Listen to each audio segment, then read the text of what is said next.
session, that is session number 1 of Unit 3 Economic Geography, isn't it? So today we are going to discuss about economic geography. That will be in part Unit 3 of your chapter Economic Geography. So now this economic geography we will study about the concept and classification of resource. That will be in chapter number 5, isn't it? So before going to this what meaning of resource, now we have to understand that what is economic geography. Is it clear? So first of all, geography, all of you know that what do you mean by geography? Geography means what? In simple terms, it can be said as what? The science of the earth, isn't it? Now economic geography. Now what do you understand by the term economic? Okay.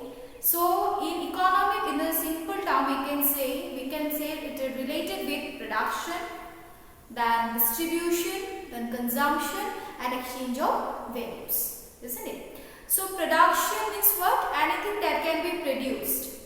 Okay, from any raw materials which can be produced, some kind of finished product, some kind of goods, some kind of items. This process is known as what? Production. Okay. Next is what? Distribution. So after production, some definite goods or some definite items, what we have to do? We have to distribute in the market, isn't it? So that the other people, the consumers can get, isn't it? So next process is what? Consumption. Consumption means what? Consume. Yes. So the consumers, that means we the people are the consumers, and when we will consume, when we will use the particular items, then this is known as what? Consumption. Okay. And exchange of values means what? To change the items. Okay, exchange. Now suppose you want a pen. Suppose this is this what? Marker. Yes. So shall I get this marker without free of cost in the shop? Definitely not, isn't it? For this marker pen, I have to exchange some values. Values means what? What is the value of this marker pen now?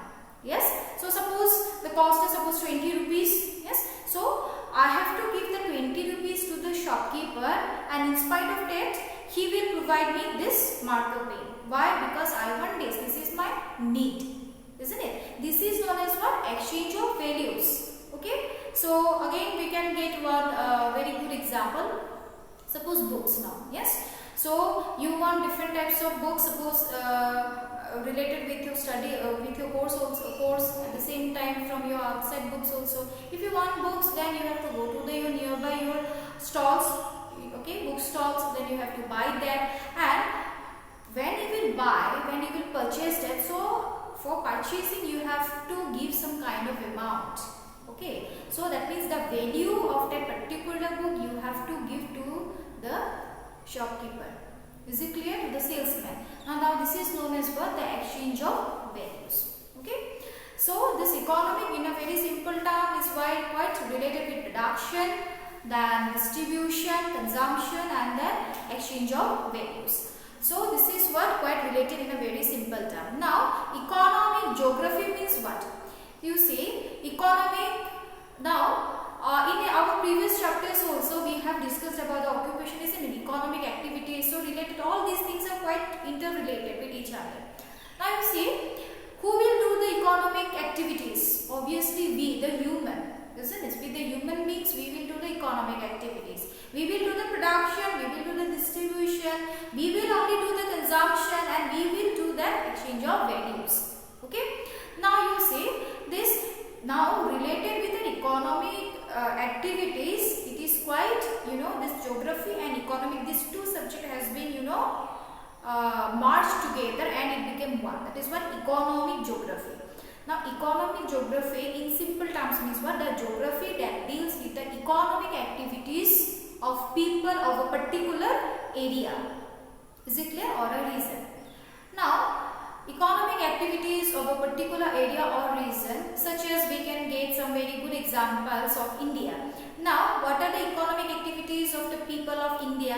What are the economic activities of the people of US, of UK, of USSR, like this, isn't it? So we will see that now the maximum income comes from which sector? in our previous class we have already discussed, yes, primary occupations, secondary, tertiary, quaternary and quinary. All these things again we will study in this chapter, and we will do the repetitions. Okay, we will study all these things in a very detailed way. Now you see, this economic activities of a charting area of a particular country differs from one area to the another. Okay, within the particular country it differs. Why? Because again we have to recognize, we have to remember that what rural settlements, regarding the occupations of rural and urban settlements. Okay, so the people belonging to the rural area, depending on what type of activities, again the people of from that urban area, they will depend on what type of activities. All these could be recognized, and on the basis of such recognizations we will classify the economic activities of a particular country or a particular region. Okay, again now all these things, this production, distribution, consumption, exchange of values within a particular area, it can be studied in where? In economic geography. Yes, because economy means what? Economic activities.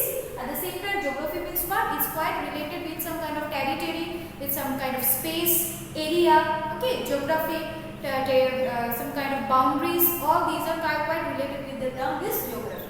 So together, when it will both of them, when it will merge together, then it forms one single term, economic geography, dealing with the economic activities of the human beings, of the individuals residing in a particular area. Okay, such type of primary occupations or secondary or tertiary or quaternary or quinary, all these things. Yes, so that's why in our previous class I have already given you some kind of outline of what are primary, secondary, tertiary, quaternary and quinary occupations. Though we will study here in this chapter in a very detailed way. Is it clear? I think all you have understood what is the meaning of economic geography. That means the geography, the branch of geography which deals with the economic activities of human beings. And you see, this economic geography, this is a sub branch of human geography, isn't it? In the very first chapter, before the lockdown situation, before this pandemic, we have already discussed this one in economic geography part. In this human geography part, the sub branches of human geography are what? Economic geography, political geography, social geography, cultural geography. All these things are what? Sub branches of human geography. Is it clear now? Okay, fine. Now we will discuss about resources. Now let's come to our chapter 5, concept and classification of resource. So what is now the meaning of resource? So you see here already I have written one very good definition. Despite of this, I will quite explain now. So a resource is something that can be used for a purpose. It is a source or supply from which a benefit is produced and that has some utility. Resources are any natural or human wealth that can be used for satisfying human needs. So I think if you know this, you read 3 to 4 times or 2 to 3 times, you can quite understood this definition very properly, very well.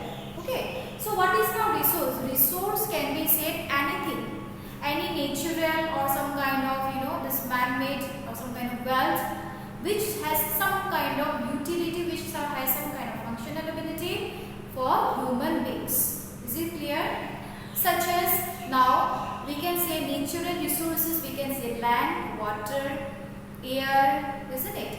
All these are what? Natural resources. At the same time, what are now the human resources or anthropogenic or man-made resources, such as anything we can say, any country, that any items or goods which are quite developed or which are quite invented by human beings can be said as what? Human resources.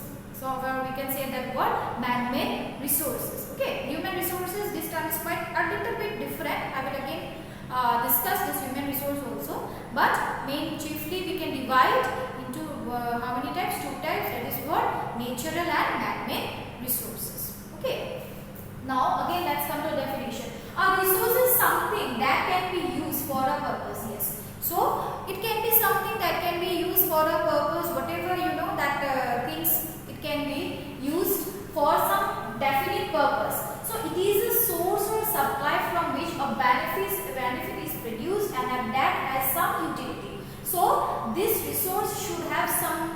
benefit and it has some utility. Resources are any natural or human wealth that can be used for satisfying human needs. So anything that are quite usual for human beings that can satisfy the human needs and the demands, this can be termed as what? Resources.